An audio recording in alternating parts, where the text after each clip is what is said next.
Alright, so the first thing we're going to do here for drawing a rose, let's say it's a closed rose. We can do it really easy.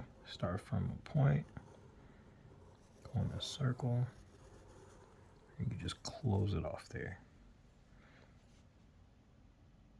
Now, here you can make a U shape, but you don't have to close it off. You can kind of leave it open so it swoops like that.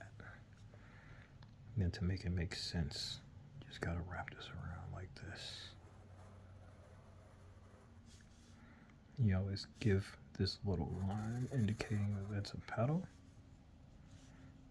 You can keep it really super simple, like the top of a strawberry. You can bring your stem out, throw a couple of thorns on it, give it a leaf or two.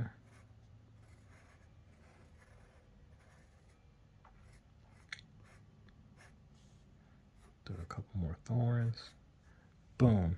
Super easy, super cool.